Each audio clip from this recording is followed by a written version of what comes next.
Hey, how's it going, guys? Mr. Boss for the win here, and in today's Grand Theft Auto 5 video, I'm going to be talking to you guys about a good bit of information. Believe it or not, we're going to be talking about the single-player DLC, Festive Surprise 2015, Lowriders Part 2, and even Liberty City. That's right. Get ready, boys. This is going to be a really cool video, and I'm really excited to discuss all the information. So all of these details are coming from FunMW2. You guys know I feature him on the channel a lot. He is very reputable, has been right on multiple occasions on what has been coming into Grand Theft Auto Online. And today he has been talking about a bunch of new stuff. The first of which is a new text file that was added with the executive DLCs. It was dance.txt, and its line of code is right there. And basically, its input context is to start dancing. And FunMW2 assumes it's related to the single-player DLC.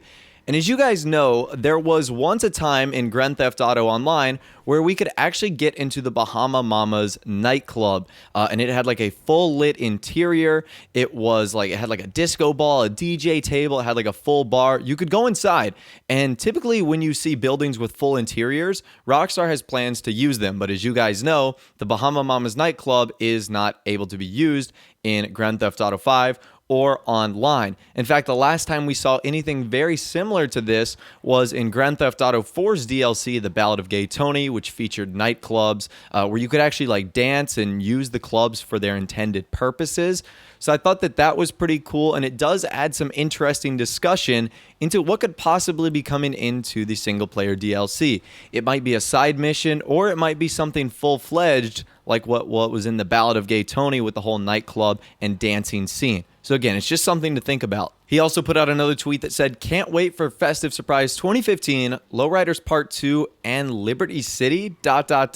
So as we all know, the Festive Surprise DLC is set to release, I would guess, next week, right before Christmas. And this also gives us some interesting information on Lowriders Part 2. I'm guessing that's going to be a big DLC for Rockstar in the early part of 2016.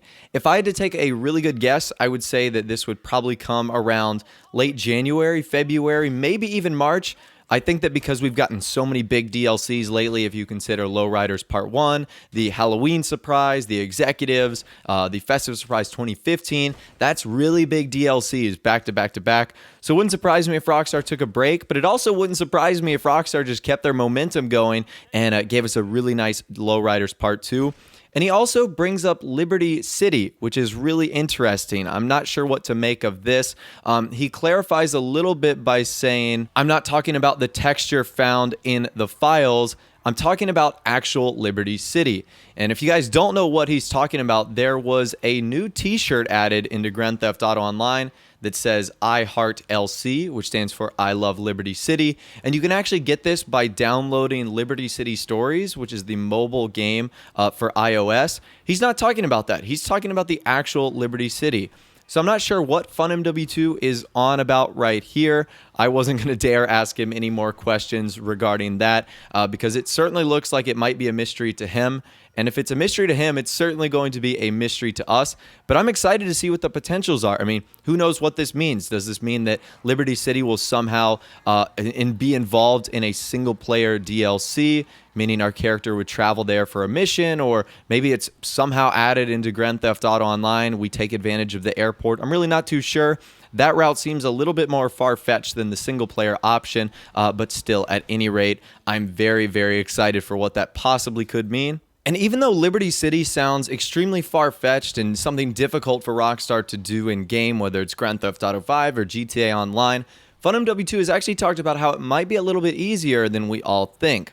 So he stated, it's easier to update Liberty City and transfer it to GTA 5. Grand Theft Auto 5 is based off of GTA 4. Since they use the same game engine and they don't have to transfer the whole city, they can take a part of it and update it. He goes on to say, because from what I saw, they are going to recreate how the map is loaded with SPDLC, creating new versions of existing scripts. With every update, you can see them taking stuff from previous games that use Rage Engine and update it to transfer it to GTA 5. For example, the Heist Yacht, which of course we know is from Max Payne 3, and a bunch of the DLC vehicles have been taken from Grand Theft Auto 4. So of course, this is great news. I think all of us will be incredibly and pleasantly shocked if we do see something regarding Liberty City, whether it's in Grand Theft Auto Online or GTA 5. Of course, if you guys don't know, Liberty City was the setting of GTA 4.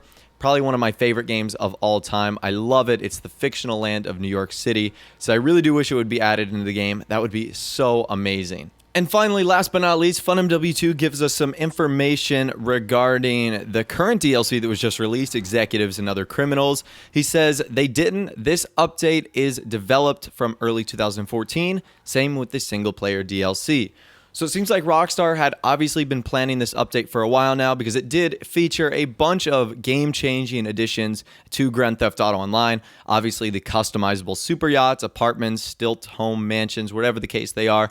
So there was lots of game-changing things in this update that was added. So it definitely doesn't surprise me that they were possibly working on this for a while. And also, same with the single-player DLC. I find it very unlikely that Rockstar has just stopped working on it, and that they're actually just creating a bigger and better version of what they originally intended, which is why the delay is ultimately there in getting the single-player DLC content to us in Grand Theft Auto 5. But anyways, that's all the information I want to talk to you guys about today regarding this current DLC, future DLCs, and really just what could be coming next in Grand Theft Auto Online. So I'd love to hear from you guys in the comment section down below on what you think of this information. If you did go on to enjoy the video, a like rating would be awesome. And of course, subscribe to my YouTube channel if you are new, or you like daily Grand Theft Auto 5 videos like this. Without the way, guys, like I said, thanks for watching. Take care, and I'll see you guys in the next video.